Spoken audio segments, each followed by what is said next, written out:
Hello mate and welcome back to Let's Code Season 6.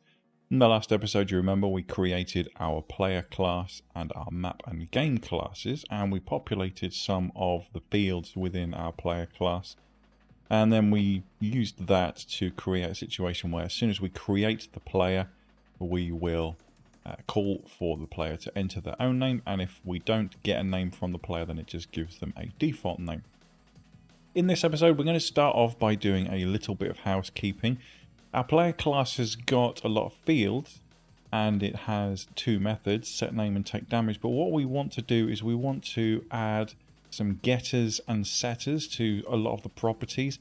This might feel like an unnecessary step in Python, but it is good practice to use getters and setters rather than manipulating the values directly, which we sort of briefly touched on in the last episode. So that's what we're going to do. So within our player class, what we want to do is we're going to create a new method. But what we don't want to have to do is constantly add parentheses to every time we call one of these getters and setters. Well, the setters, yes, but the getters, no. We want to be able to access the getters as if they are just fields within the class. So what we're actually going to do is we're going to use the property decorator. So we use the @ symbol and we type in property. What this tells Python is that the method that follows is to be treated like a property. It doesn't take any parameters in, it just returns a value. There are obviously sort of similar things within other programming languages that mean that we don't have to use the property decorator, but in Python we do.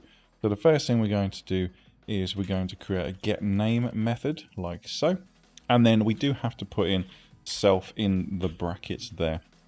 So when we declare our method, we still use parentheses and we still say that we're talking about the instance, but we don't actually have to use that when we call for this value later. So now all we have to do is return, or we spell return correctly. When we call this method, it will just return the name property. And we're basically going to do this for all of the relevant pieces of information, so all of the fields. There we go. So we created getter methods for all of the properties within our class. Now setter methods are basically just going to do the same thing, except we can't make those properties. We actually have to make those proper methods, because if we want to amend the hit points, we need to actually give a number that we're going to change it by, whether that be up or down. And the same thing for food, drink, cash. Inventory is going to be slightly different. Attack and defense will be slightly different. And status effects will also be slightly different. Before we go any further, what I've done in my start method, in my start label I should say, within my Ren'Py script, is I've actually added 2 lines of code that will enable me to check whether or not my classes are functioning properly. Now I'm going to populate or add stuff to this as time goes on, but all I've done at the moment is I've created a new variable or a new instance of the game class, which if you remember is this thing down here. This thing down here, we create one and it sets up a new player instance and a new map instance. And obviously when we create a player instance, the first thing it does is ask for our name, and then it just adds all of these properties in here. Now we don't really need to check that these things work. Just take my word for it that these fields have indeed been created. But if you did want to check this thing, what we could do is in here we could actually just add a new string. So what we're going to do is we're actually going to say that I don't know, output string equals, and then we're going to put dot format game dot player, and we just check the class the cases of that. So player is indeed lowercase player dot get name. Now remember, we don't have to add any parentheses at the end of that because it's a property. So getName, we're calling the getName method to give us that property, and then all we have to do is just add those curly braces there, and then we'll just output like so, and then it will actually say game created, and then say the name that you've entered is the player name there. But this is not going to be here forever. This is just so that we can test the code that we've created so far. Now, as far as setters go, we have 2 different types of things that we need to do. So the first thing we're going to do is we're going to do the easy ones. So hit points, food, drink, cash, attack, and defense are all integer values. So we can just have very simple integer value additions to that one. So all we're going to do is down here, we're going to say def set hit points. And then all we're going to do is we're going to take in a number. We're just going to call that num. And then we'll just say self._hit points like that. And then just check that we've actually got that correct. Yep, that's fine. And then we're going to say plus equals num. We don't need a return type for this. We don't need to return anything. We're just literally performing this simple function. Now, you may be thinking, well, we also need to do one for negative numbers. No, we don't. We just, when we call this method, if we put a negative number in as our integer value, then obviously it will subtract from hit points rather than adding to it. So again, this is really simple, but it's good coding practice to do it. And it also keeps things nice and smart. So what we're going to do is we're just going to create one of those for all of the integer values. So food, drink, cash, attack, and defense. And there we go. You can see I've created a method for each one of those. Now, the attack and defense are probably not going to be something that we change just willy-nilly, but there may be situations where perhaps if we want the player to level up or to give the player some kind of permanent buff without using the status effect, we can actually just boost their attack and defense stats statically like this by using this method. The majority of the effects that are going to happen to the player that are going to change these stats are going to be in the status effects, which is why we're going to do that one last. But ultimately, these are pretty simple, and we need setters and getters for our properties anyway, so that's just part of the process. As you can see, this class is already starting to get quite long, and we haven't really done any annotations, so we're just going to quickly add some. Now, we can pretty easily work out what these methods do, but it may not be us that edits it for many reasons. So maybe we get hit by a bus, maybe we sell the game to somebody else. So we just want to add some quick comments to our methods to just say what they are. Now, I'm not going to add one to every single one. I'm just going to put a heading up here that's going to say getters and setters for these ones. So we'll just add this here, and we'll just do a whole bunch of lines there. Getters like that. I think that's enough. And then we'll come down here to the setters.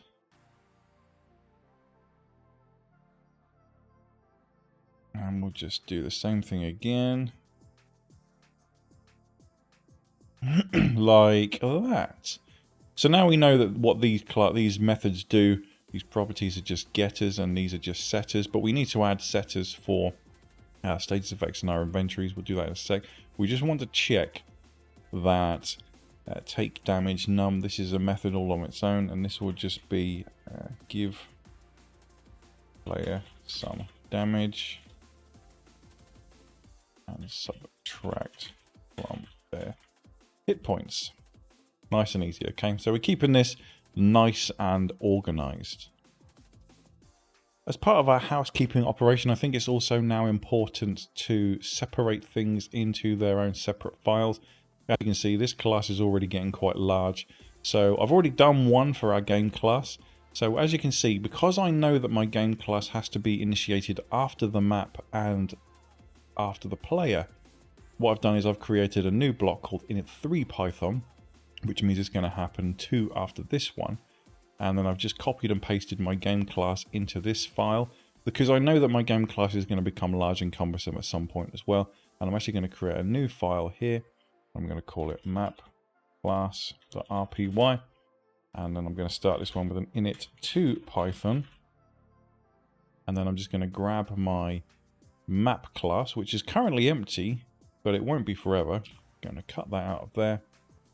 I'm going to paste that into there, sort my indentation out like that. And I'm also going to rename this class. So it's got an underscore and not a plus because that just looks terrible. So we hit rename. There we go. Okay, so now we've got all of our classes in separate files, which means we can close the map class and the game class for now so that we can actually focus on the player class for the time being. So we've got our getters and setters done. So that's good news. So the reason that we haven't done our setters for our inventory and status effects methods yet is because they actually rely on us creating other classes. Because what we're going to do is we're going to have our inventory is only going to be able to hold instances of our game object class, and we haven't actually defined a game object class yet. And the same for the status effects. The status effects list is only going to be able to hold instances of the status effects class, which we have also not created yet. So at the moment, those methods wouldn't work. In fact, they would actually cause our game to crash because we'd be referencing things that don't exist. So we're not going to do those right now.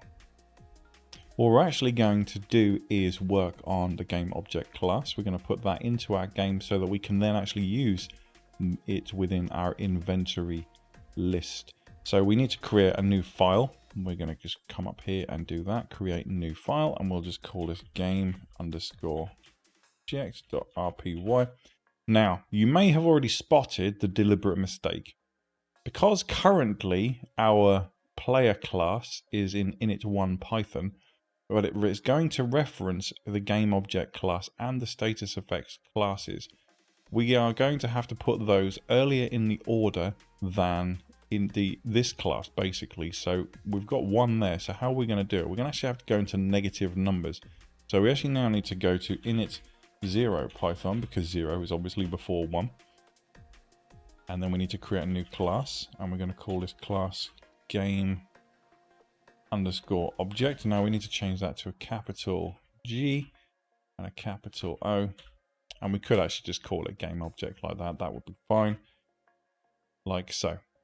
And then we can come back into our classes thing, and we can see that we also need to create an init for that. So we're going to say def__init__, and we're going to just reference itself for the time being, and then we'll save our class. Now we've defined a very basic, in fact, if I put pass in there, now that we've created that class, we could actually create our inventory getter, or our inventory setter, which isn't the baddest idea, the worst idea that we've had. But before we do that, what I want to do is I want to take this from ABC import ABC abstract method. I'm going to cut that out of here, and I'm actually going to put it within this one instead.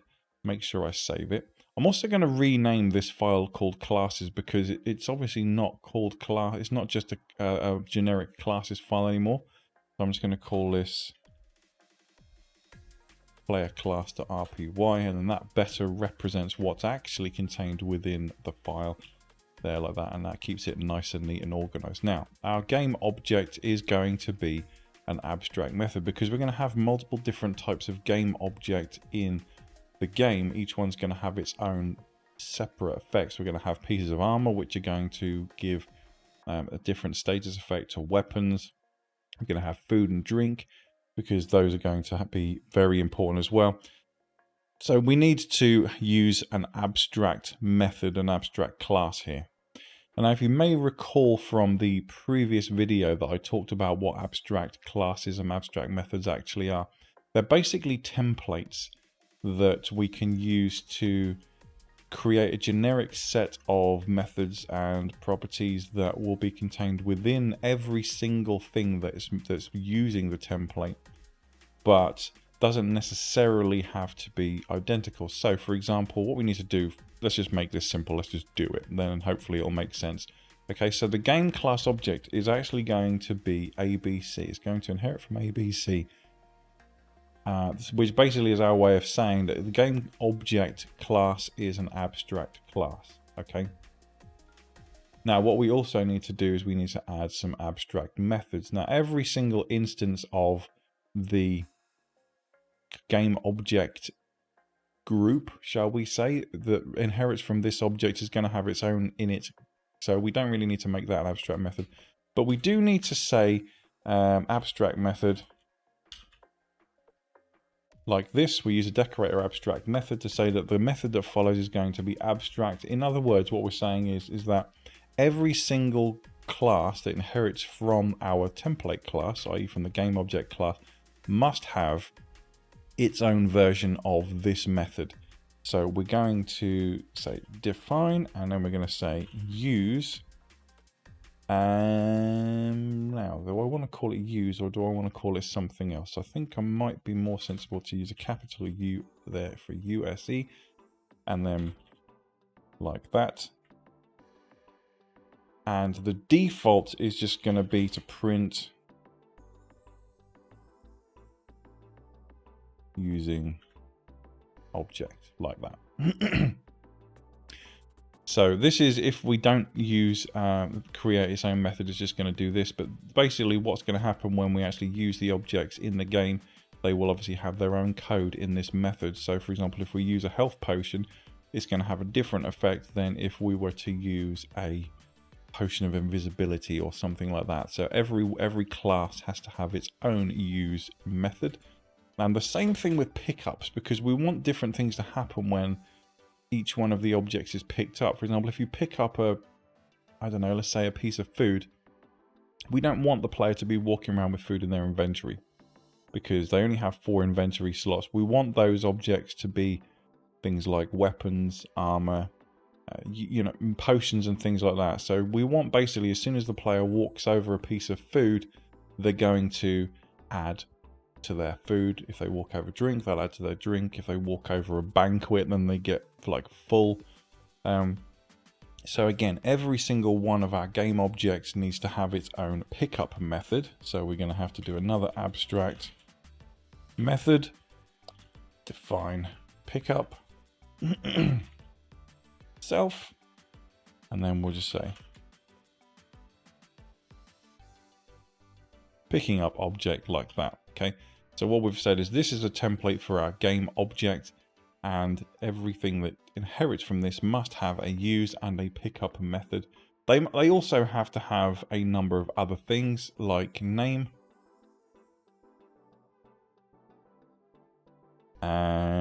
location. Now location, we need to have a set of grid coordinates. I'm not going to be too picky about making sure that the grid coordinates are within the grid for the time being, but we will obviously have to add checks for that later. So I will just say addition is just going to be a tuple. So we'll just say 0, 0 for the time being. And we obviously need to add self to these as well. Right, let's annotate this so that we actually know what's going on. We're going to add a comment there. This says import the abstract stuff, and then abstract method. I'm going to add a comment here.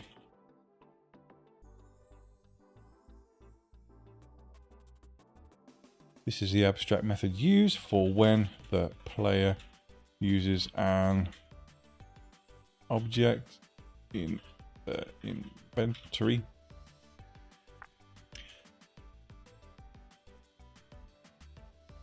or upon pickup. So what the pickup method is going to do is it's going to check if the object is usable or if it's carryable. So we're going to add another property called self.carryable, and we'll set the default to be true. And then in our pickup class, pickup method, what we'll check is if the object is carryable, it will just put it in the inventory. If it's not carryable, it will use the use method. So we will say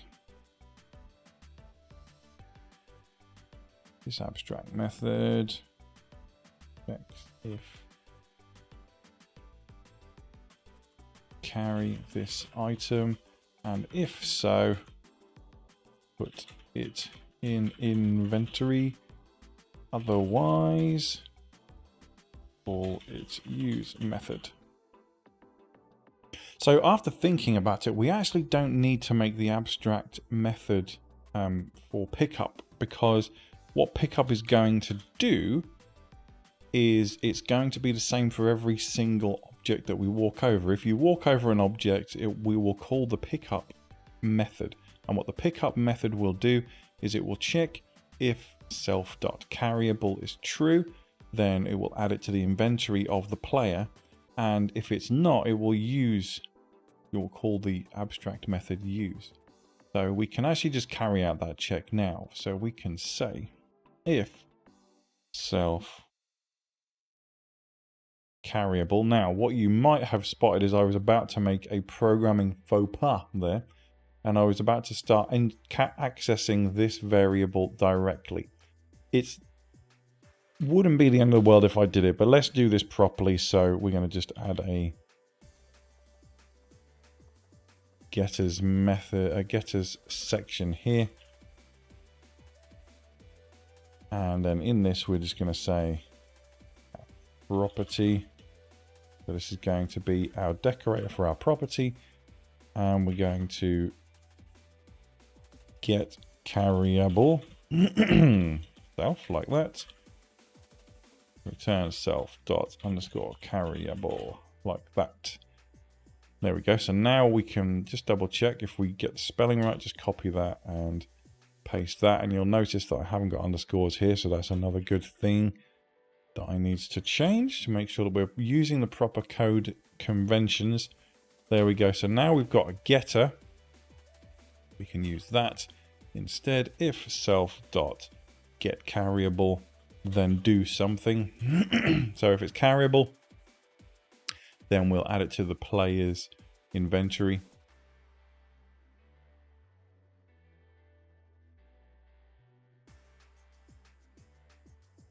And then we'll add an else there.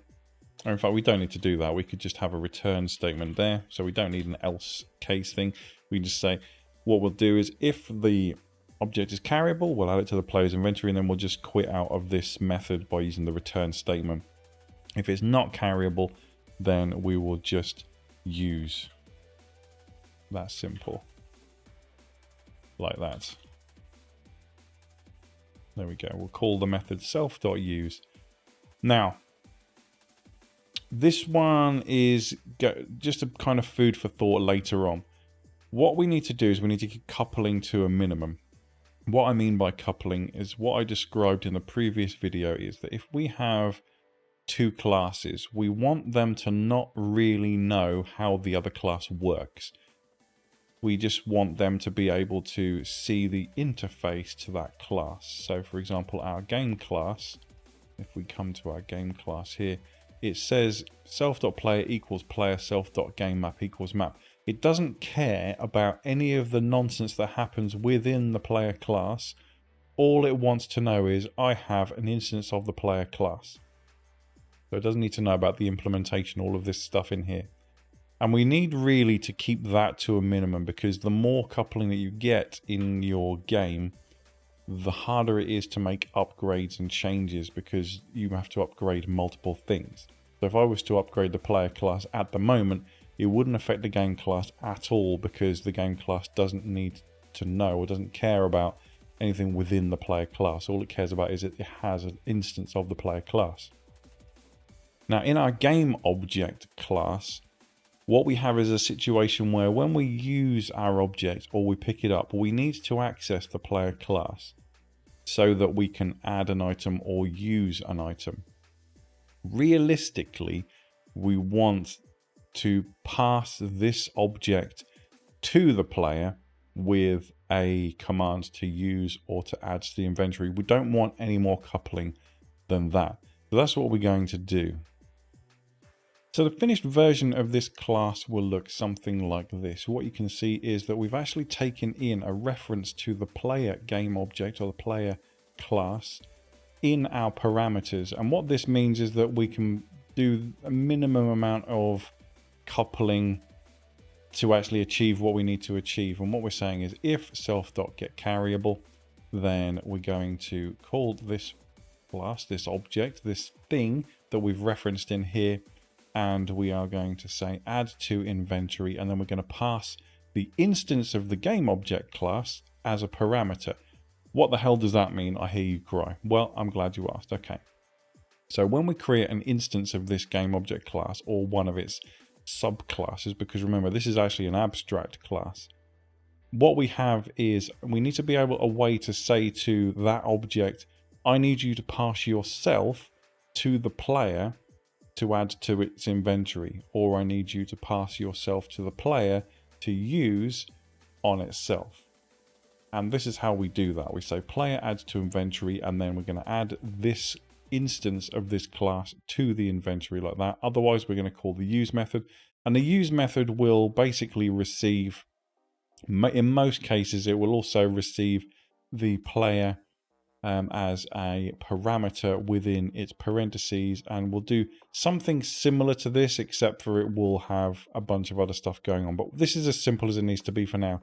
So in order to make this work, what we need to do is we actually need to add our add to inventory method to the player class. This is not complicated stuff. We come down to our player class, and as you can see right here, I've already written the code for it.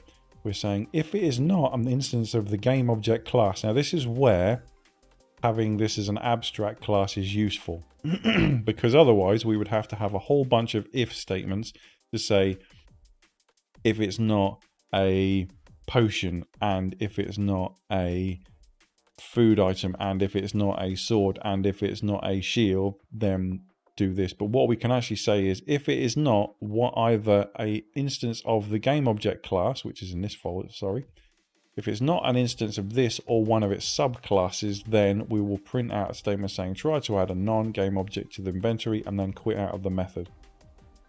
If it doesn't fail this check, in other words, if it is a game object or a subclass of game object, then we'll just say add or append our game object to the inventory list, because if you remember, our inventory is just a simple list.